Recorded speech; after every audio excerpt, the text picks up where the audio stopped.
Reka mbahe ikaze mwese mukurikiye televiziyo y'u Rwanda muri kano kanya, ikaze mu kiganiro RSOC Talk Show, ikiganiro mugezweho nanjye Ange Gaga Amahoro. Uyu munsi turakubaza ngo tugiye kuganira ku biki? Tugiye kuganira ku ndwara y'agahinda gakabije umubyeyi agira mbere yo kubyara ndetse na nyuma yo kubyara. Uyu munsi rero ntabwo ndi jyenyine muri studio, ndi kumwe na Dr Aime. Ikaze mu kiganiro. Murakoze batanu. Ndi kumwe nanone na Dr Mireille. Ikaze mu kiganiro. Murakoze cyane Gaga. Reka duhere kuri Dr Mireille. Indwara y'agahinda gakabije mbere yo kubyara cyangwa nyuma yo kubyara wayisobanura mu buhe buryo? Yego, murakoze cyane. Indwara y'agahinda gakabije umubyeyi agira atwite cyangwa nyuma yo kubyara ni indwara imufata ikafata imitekerereze ye, ikaba yamuhindura akagira agahinda gakabije, akumva yitakarije icyizere, akumva rimwe na rimwe akumva ntakunze uwo atwite cyangwa n'uwo abyaye. Ni uburwayi bufata ababyeyi bushobora kuza igihe icyo ari cyo cyose atwite cyangwa se amaze kubyara mu gihe cya nyuma yo kubyara. Yego. Yego. Dr Aime, iyi ndwara ifata iti? Murakoze cyane, iki ni ikibazo cyiza. Iyi ndwara nk'uko Dr Mireille yarabivuze, ni uburwayi bufata umubyeyi mu gihe atwite cyangwa amaze kubyara, akaba yagira ako gahinda gakabije.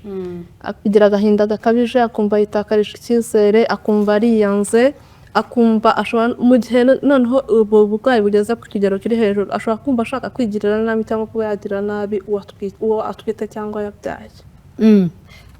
Umuntu ashobora gutekereza akavuga agahinda gakabije, akumva ni indwara nk'izindi zisanzwe, wenda ni n'umunaniro, dutandukaniza umunaniro umuntu atekereza ko ari agahinda gakabije n'iyi ndwara. Yego, urakoze cyane. Umunaniro w'umubyeyi wabyaye byo ubaho, kubera ko akenshi iyo umuntu afite uruhinja ntabwo asinzira neza, ntabwo yumva ahora ahangayikiye urwo ruhinja rwe cyangwa mu gihe atwite.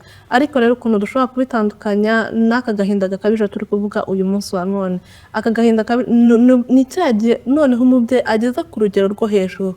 Icyo gihe rero hari igihe ashobora gusinzira n'iyo umwana yaba asinziriye, akitakariza icyizere, akumva nta buryohe bw'ubuzima, akumva nta buryohe bwa rwa ruhinja yari afite. Nk'uko abandi bantu bashobora gutekereza uyu mubyeyi agomba kuba yishimye, yagize uruhinja yatwise, ariko icyo gihe umubyeyi we icyo gihe rwose no kwishimira uwo yabyaye cyangwa atwite bivaho.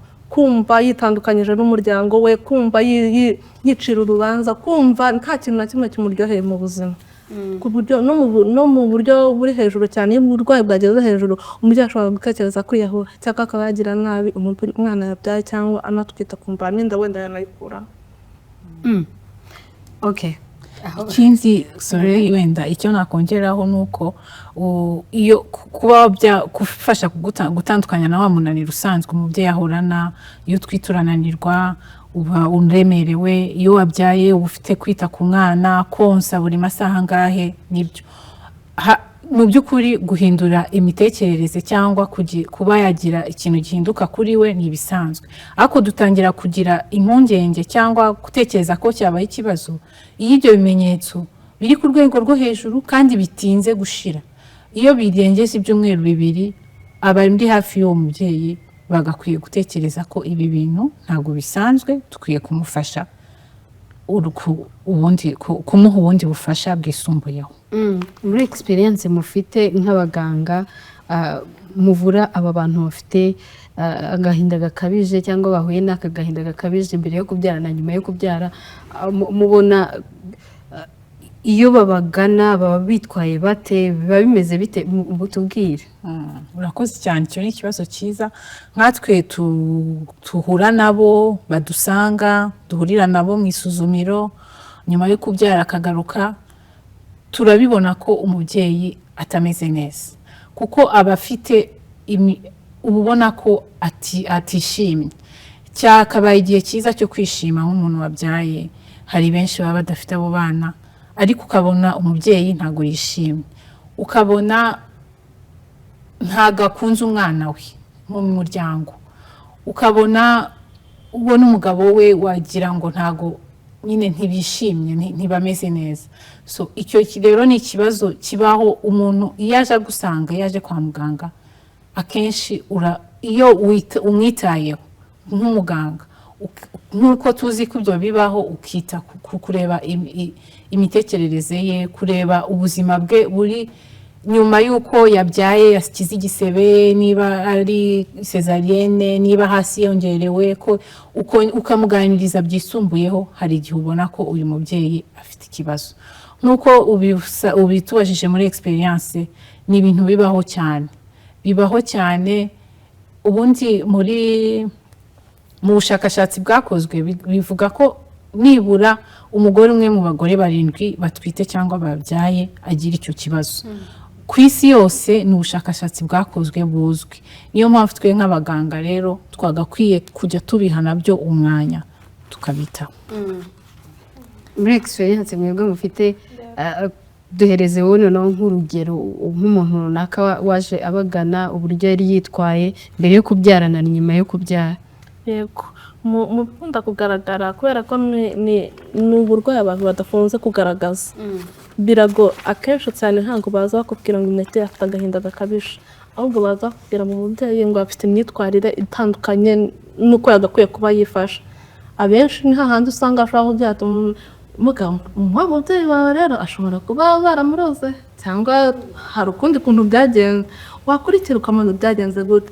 Ati ni wa mubyeyi ashobora kuba atita ku mwana, yanze konsa umwana, ntabwo ashobora kwikoza umwana, ntabwo ashobora kugira ahandi hantu abantu bari.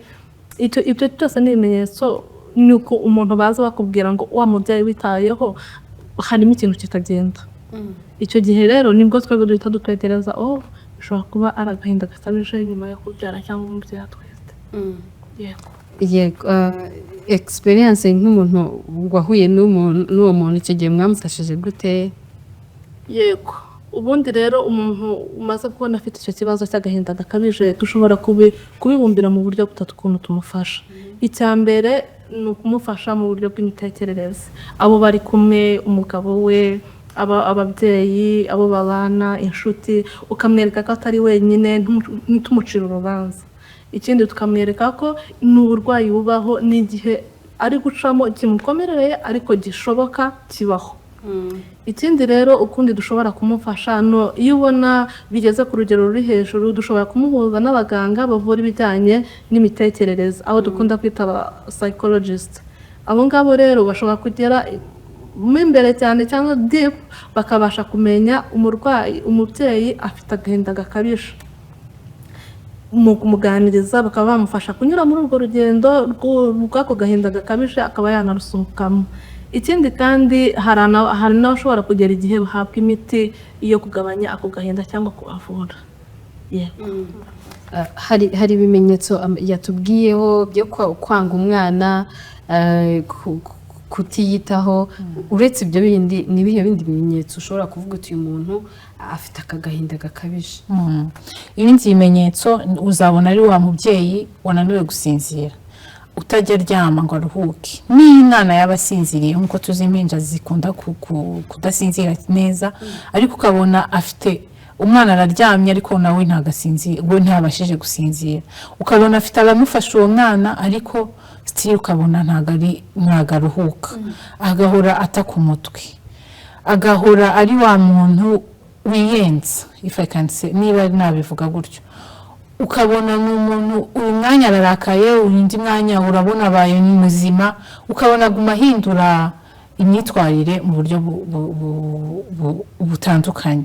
Uwo muntu rero nk'uko twabivuze, ibyo bimenyetso iyo bitinze bishobora kuba byabaye kagahinda, umuntu akwiye kumufasha. Ikindi nakongeraho rero ku bijyanye no kumufasha nuko icya mbere ni ukumenya ngo ese ibi bintu ko bibaho, ese biterwa n'iki? Hari umuntu ko ngewe ntabigize umugenzi wanjye akabigira, yabitewe n'iki? Icyo rero iyo umenye ngo uyu muntu afite icyabimuteye no kumufasha birakorohera. Icya mbere, umuntu wari usanzwe yarigeze kugira ikibazo cyo mu mutwe aba afite ibyago byinshi byo kugira akagahinda gakabije igihe yatwise cyangwa igihe agiye kubyara. Wa muntu wabyaye bigoranye ashobora kuba yaratwise bimugoye, icyo gihe ashobora kugira icyo kibazo. Ashobora kuba yabyaye umwana akagira ikibazo, cyangwa se umubyeyi nawe akagira ikibazo. Hari ababyeyi tuzi babyara akagira akarwara cyane akagerayo, akaba yavuga ati nari mpfuye kuko ndi kubyara. Uwo muntu nawe icyo kibazo ashobora kukigira kubera yuko yagize ibyo bibazo. Ikindi kandi rero tutagomba kwirengagiza nuko amakimbirane mu miryango nayo atuma umubyeyi ashobora kugira ibyo bibazo. Niba atabanye neza n'umugabo, niba umugabo atamufasha, atamwumva mu bibazo agira, cyane ko umugore utwite aba afite utubazo twinshi, icyo gihe nabwo usanga ashobora kugira ibyo bibazo. Hari ikindi tutakwirengagiza, umubyeyi utwite cyangwa wabyaye imisemburo ye ihora ihindagurika. Ubu ngubu hari iyo bita progesterone wagabanutse, undi estrogene nizo nyinshi, ugasanga iyo misemburo iri gukora ku bwonko bwe, bigatuma imitekerereze ye, imyitwarire ye igenda ihinduka. Ibyo nabyo hari abadamu cyangwa ababyeyi benshi bakunda guhura n'icyo kibazo bivuye kubera ari hindagurika ry'imisemburo mu mubiri wabo. So rero ni byiza ko iyo uganiriye nawe nkatwe b'abaganga, umenya ngo uyu mubyeyi ikiri kubimutera n'iki, tubyita risk factors. Afite iyi risk factors muri izo zose tumaze kuvuga, akaba ariyo ugenderaho cyane umufasha. Yego, murakoze. Dr. Aime, reka noneho turebere nyuma yo kubona ibyo bimenyetso, iyo abagannye icyo gihe muhita mufasha gute? Ni ikihe gihita gikurikiraho kugira ngo ahabwe bwa bufasha akwiriye mu by'ukuri? Urakoze cyane. Iyo tugize amahirwe bakatugana, tubyita amahirwe kubera ko ntabwo bakunda kutugana bafite icyo kibazo. Iyo tugize amahirwe bakaza kwa muganga, hari uburyo dushobora kubafasha. Akenshi kuko iyo baje kwa muganga biba byamaze kugera ku rugero ruri hejuru, icyo gihe cya mbere dukora ni ukuganiriza wa mubyeyi. Tukaganiriza wa mubyeyi, tukabanza tukareba nk'uko Dr. Mireille yarabivuze, tukareba niki cyateye umubyeyi kuba ari kwitwara gutya, niki cyateye umubyeyi iki kibazo yagize. Twamara kubona impamvu yatumye agira icyo kibazo, akenshi ikintu cya mbere duheraho ni ukumushakira abaganga bamufasha mu by'imitekerereze cyangwa bita ku buzima bwo mu mutwe. Nk'uko twahereye haruguru tubivuga, abapsikologe buriya bafasha cyane ku bijyanye n'ubuzima bwo mu mutwe. No ku babyeyi babyaye rero cyangwa batwite, akenshi dukunze gutekereza ko ari bisanzwe, ariko iyo amaze kugira icyo kibazo ntabwo biba bikiri bisanzwe, aba akeneye umuntu umufasha ku bijyanye n'ubwo buzima bwo mu mutwe. Icyo gihe rero iyo byageze no ku rwego ruri hejuru cyane, hari igihe tubanza kumuhereza n'imiti kugira ngo bwa buzima bwe bwo mu mutwe bubanza busubire ku murongo, ubundi tubone kuba twamuganiriza. Kuko umuntu utabasha kumva, ufite ibitekerezo byo kwiyahura, ntabwo ushobora kumuganiriza ako kanya. Urabanza ugasubiza ubuzima bwe bwo mu mutwe ku murongo, nicyo twakwita kumustabiriza. Ukabanza ukamustabiriza, akabanza akajya ku murongo rwose, kubera ko iyo atari stable ntabwo abasha kukumva. Rero icyo gihe turabanza tukamufasha kuba stable, gusubira mu buzima busanzwe wenda by'akanya gato, kuko ikibazo ntikiba cyavuyeho. Hanyuma rero yamara kuba ageze ku rugero rw'uko yakumva, mukaba mwaganira, ukaba wamushakira uwo psikologe akamufasha kugenda muri urwo rugendo. Hari imiti ihari? Yego, imiti irahari. Imiti irahari, icyo twita antidepressant mu Kinyarwanda, sinzi ko ndi bubyite, ariko ni imiti ituma bwa buzima bwo mu mutwe bushobora gusubira ku murongo, birinda agahinda gakabije. Mubona Dr. Mireille, mubona abanyarwanda cyangwa umuryango nyarwanda witeguye gufasha aba bagore bafite kino kibazo cy'agahinda gakabije? Urakoze cyane. Icyo ni ikibazo cyiza. Nk'uko tuvuga ko agahinda gakabije ni uburwayi bufata imitekerereze, bimwe twita mu Kinyarwanda ngo umuntu arwaye mu mutwe. Hari abakibivuga gutyo n'ubwo iyo nyito twayiretse, ariko hari abakibyita gutyo. Rero iyo uvuze ngo umuntu yarwaye mu mutwe, umuntu yasaze, bamwe na bamwe niko bajya babivuga, bivuga ko ni ikibazo gikomeye, ahabwa akato. Icyo ni icya mbere. Ahabwa akato, ntibamwumva. Hari n'abavuga ngo yarozwe, yazitejwe n'imyuka mibi, ugasanga ntibari kumufasha uko byagakwiye, kuko batumva ko ari ikibazo gisanzwe cy'uburwayi.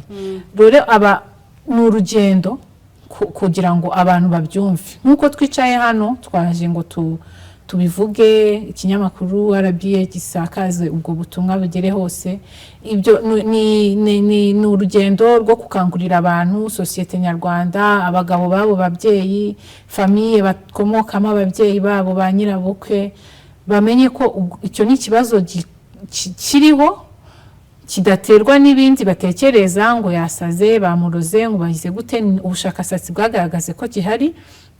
Rero ni ikibazo bagomba kugifata nk'uburwayi bundi busanzwe, ntibumve ko umuntu yasaze. Ntabwo ari ugusara, ni ibintu ni uburwayi buvurwa bugakira, ni uburwayi buba bufite icyabiteye. Umuntu baba bagomba kwigira hamwe bakareba icyabiteye, bagafasha gufasha uwo mubyeyi kugira ngo amererwe neza.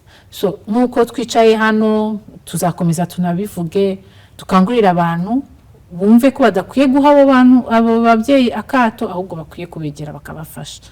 Yego Dr. Aime, hari umuntu ubu ngubu uri kutureba agahita avuga ati iyi ndwara rero y'agahinda gakabije ntibaho, akavuga ati nta nubwo rwose guta umuntu aba yabyaye agahita agira agahinda gakabije kandi ari cyo gihe cyo kwishimira ko wabyaye, nubwo wenda biba bitanagenze neza rimwe na rimwe, ariko haba hari ibyishimo mu by'ukuri.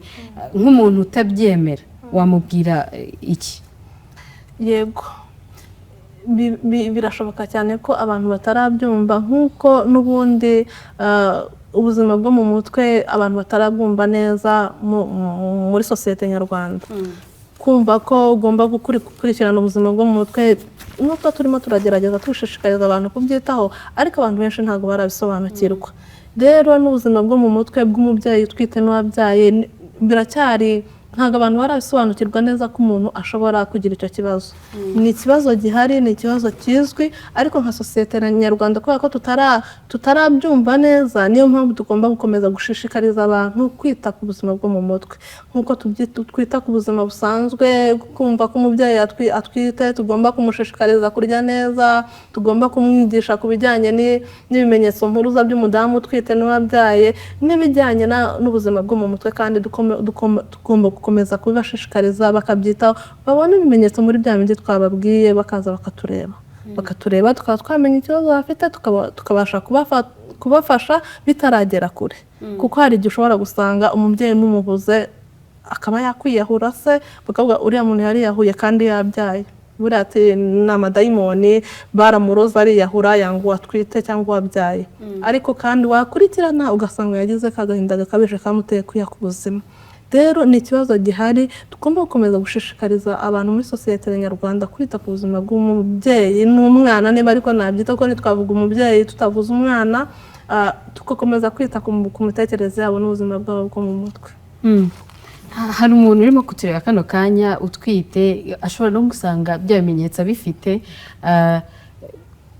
agatekereza ko nawe bakwifuza kuza kubagana. Ajye hehe, akora iki kugira ngo abone ubwo bufasha? Murakoze. Icya mbere ni uko amenya ko ahantu hose yasanga umuginekologe cyangwa umuganga w'ababyeyi yamufasha. Aho yajya hose akamuganiriza. Ikintu cya mbere ni kureka kwitinya, ni ukuvuga ibyiyumviro bye, icyo atekereza kiri kumubaho akakivuga. Ntabwo biteye isoni, ntabwo ari icyaha yakoze kuba yiyumva gutyo. Niyo mpamvu kugana abaganga ni byiza ko abagana. Ikindi nakongeraho nshishikariza abagabo babo babyeyi cyangwa abagabo muri rusange, nibaherekeza ababyeyi babo nk'izo suzumiro, kujya kwipimisha inda, ni nk'uko tubyita cyane cyane mu Kinyarwanda, bizatuma mu gihe muganga azaba ari gusobanura ibijyanye n'ubuzima bwo mu mutwe, umugabo nawe azaba ari kubyumva. Umubyeyi ashobora no kutamenya ko ari kugira ikibazo bageze mu rugo, ariko umugabo kuko yabyumvishije akavuga ati madamu wanjye, ndabona ibintu ari kuvuga ari bya batubwiye, reka tujye gushaka ubufasha, cyangwa se ndebe uko namwunganira mu biri kubimutera. Aho yajya hose rero, icya mbere ni ukugana abaganga b'ababyeyi, ibindi bitewe n'urwego uburwayi bwe buriho bamwohereza kubamufasha byisumbuyeho. icyo nakongeraho aho ngaho hari ababyeyi mushobora kuvuga ati ababyeyi bose bazasanga abashiniforoge. Ntabwo ababyeyi bose bazabasha kubona abashiniforoge igihe icyo ari cyo cyose, wenda bitewe n'ahantu ari. No ku isuzumiro ritoya n'abajyanama b'ubuzima n'abantu bo kuri centre de santé cyangwa ku bigo nderabuzima, tugomba gushishikarira kumenya ikijyanye n'ubuzima bwo mu mutwe. Icyo gihe rero wamenya ko wowe muganga, wowe mujyanama w'ubuzima, wowe n'umubyeyi afite ikibazo ushobora gutekereza ko ari kagahinda gakabije, ukaba wamwohereza ahari inzobere zikaba zamufasha ku bijyanye n'ubwo buzima bwo mu mutwe. Uretse kuza kwa muganga kubagana, imiryango yacu yo ikora iki kugira ngo ibafashe? Yego, imiryango yacu rero mu gihe tumaze gusobanukirwa ko icyo ngicyo ari ikibazo cyugarije isi yose, ikibazo kijyanye n'ubuzima bwo mu mutwe, ndahera cyane cyane ku abagabo bafite abadamu, abagore batwite, ni ukuri tubafashe kunyura muri urwo rugendo rujyanye no gutwita no kubyara, kuko nk'uko twahereye kare tubivuga, ni urugendo rutaba rworoheye umudamu. Nubwo dukunze kuvuga ngo ntabwo ari uburwayi, ariko ni urugendo rukomeye, urugendo rwo gutwita amezi 9 yose. Iyo wagize amahirwe ukahagera, umunaniro, guhinduka kw'imisemburo bya hato na hato, kumva nyine hari undi muntu ufite ugomba guhereza ubuzima, ugomba kwiyitaho, akenshi bishobora gutuma wa mudamu yumva afite kagahinda gakabije, kuko wenda ashobora kumva atari kubahiriza inshingano neza. Abagabo rero nibafashe ba badamu kugenda muri urwo rugendo rwo gutwita, babashyigikire muri urwo rugendo rwose. N'imiryango rero, nifasha abagore batwita, abo babana se, inshuti. Ushobora kuba ufite inshuti yawe itwite n'ukumva nyine ni ibisanzwe biraho, ariko ushobora kubyuka mu gitondo kimwe ukamuhamagara, urumva umeze neza, ndumva nshaka kubona, twakwicara ahantu tukaganiraho. Icyo gihe uzaba umufashije kuba yumva ko hari uwundi muntu umushyigikiye, hari umuntu umwitayeho.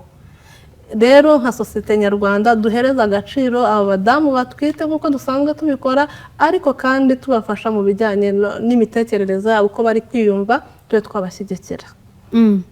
Tugana ku misozo, ni iyihe nama wahereza umudamu ufite aka gahinda gakabije? Urakoze. Nk'uko twabivuze, icyo nabwira umudamu ufite iki kibazo ni ukumva ko atari wenyine.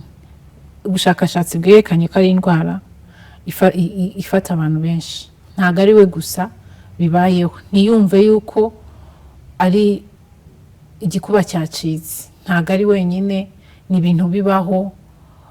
Navuge, nasaba ubufasha, iyo gutinya ngo baramuseka cyangwa ngo yumve ari kwicira urubanza nk'aho atabashije gukomera ngo ace muri urwo rugendo. Ese ba mama ko bahanyuze, bakuru banjye ko bahaciye nta kibazo bagize, ntabwo abantu bose bameze kimwe. Navuge, nasaba ubufasha, abamufasha turahari, ari umuryango we, iyo babashije kumenya icyo kibazo bamufasha. Ariko igihe cyose atavuze ibyiyumviro bye, ntabwo umuntu wese azamenya icyo atekereza. Umubyeyi ufite icyo kibazo namenye kukivuga, ashakisha ubufasha, kandi ikirenzeho amenye yuko ntabwo ari ubuzima bwe bugiye kujya mu kaga ubuzima bwose. Ni uburwayi buvurwa bugakira, umuntu akasubira mu buzima busanzwe. Inama nawe wagira umumama? Inama namugira ni uko atari wenyine, kuko Dr. Mireille yabivuze, ni uburwayi bukira iyo bwitaweho hakiri kare. Inama namugira rero ni uko yagana abaganga, yagana abamwegereye, akabasha kubabwira uko yiyumva, akabasha kubabwira ko akeneye ubufasha. Gusa ubufasha nicyo kintu cya mbere cyatuma abasha gusohoka muri icyo kibazo afite. Akabazo k'amatsiko mbere yo kugira ngo mbarekure mugende, kubera iki abagore batwite cyangwa uwabyaye rimwe na rimwe tujya gusanga tugasanga ahise yari umukobwa rwose nta kibazo yari afite ibisatsi, yikunda cyane, twajya kubona tukabona yavanyeyo umusatsi, biba byagenze bite? Kandi ni ku bantu bose. Urakoze cyane. Hari igihe umuntu aba yabyaye, wabyaye, tuvuge reka duhere wenda ku gutwita, umuntu utwite akumva araremerewe n'iyo misatsi, agira umwanya wo gutwita, arumva ari urugendo rukabije rugoye, akavuga ati reka niyorohereze nkureho imisatsi. Njye ntego ari depression. birahari igihe bishoboka hari igihe bishoboka ko ari depression cyangwa ku gahinda gakabije nyine nk'uko turi kubyita, ariko hari n'igihe ashobora kumva ari ashaka kuba yaruhuka. Noneho rero aho bizatandukanira ni hehe? Ni hahandi uzabyuka igitondo kimwe ugasanga umuntu yakuyeho ya misatsi, umuntu ntakisiga, umuntu ntakiyitaho, umudamu mbese arasa nabi kandi yagakwiye kugira afite abashyitsi nk'uko bakunda kubivuga, afite abashyitsi, afite abagomba kuza kumureba buri munsi, ariko ukabona ntabwo abyitayeho namba. Arabyutse igitondo kimwe akuyeho imisatsi agatekereza nta kindi kintu aba atekereza, nta buryohe bw'ubuzima aba afite, aba yumva nyine nta kintu na kimwe kimushishikaje. Icyo gihe rero uwo muntu uzatekereza ko afite ikibazo atari no vuba ashaka ko yaruhuka, ahubwo yiyanze ntabwo agishaka kwiyitaho. Icyo gihe rero uzatekereza ko wa muntu ashobora kuba afite ibibazo cy'agahinda gakabije. Yego. Okay, nanjye ikintu nabivugaho ni uko koko uretse wenda no gukuraho imisatsi ahindura n'ibindi byinshi, ugasanga ni wa mudamu wari usanzwe yimakiya asa neza, ariko ukajya aza mu kazi wagira ngo ari mu rugo, ukabona nta kintu na kimwe yitayeho. Mu by'ukuri ntabwo nabyita wenda ngo aba yakagiza ku gahinda, ariko utabifatiranye cyangwa utamubaye hafi atagize bwa bufasha bishobora gukomeza bikabera nabi. Kuko ikimwe mu kintu inda itera muri ya mihindagurikire y'imisemburo, muri ya mihindagurikire y'ibyiyumviro, ni ukumva ko nta kintu utakwiyitaho, n'ubundi watangiye gusa nabi. Icya mbere umubiri wawe urahinduka, ukavuga se icyo nakora cyose n'ubundi sindi buse neza. Ikindi ndumva nirwariye, ndumva ntameze neza, swati afite ya masesemi ya mu gitondo, afite ari kugenda acumbagira kubera yuko yatangiye kuremererwa. Urumva ibyo ni ibintu bimubangamiye, byakubitiraho yuko nabona physically cyangwa umubiri we utagishamaje, niba ariko navuga, akumva nta kintu bimubwiye. So rero uko kwitakariza agaciro, akumva ni nkaho ntacyo amaze, ntawe ukimureba, n'umugabo wenda ababona ko atakimushimishije, hari n'abatangira gutekereza ko abagabo babo babaca inyuma cyangwa bagira gute. So bishobora kuba intangiriro cyangwa intandaro y'uko atabonye ubufasha, byatuma ajya mu bitekerezo bindi bya kure, bikaba byazamuviramo kagahinda gakabije. Ariko ubundi iyo ari utuntu dutoya nk'ako kundi twavuze, ni ibintu bitamara igihe, ibyo akenshi ni ibintu bisanzwe bibaho, kuko nyine umuntu aba yahinduye ubuzima, nyine nuko bigenda. Reka mbashimire ko mwitabiriye kino kiganiro Dr Mireille. Yego, urakoze Gaga. Reka mbashimire cyane namwe ko mwitabiriye kino kiganiro Dr Aime. Wakoze nawe Gaga kudutumira. Yego. Reka mbashimire mwese mwakomeje kubana natwe kuva ikiganiro gitangira kugeza kano kanya.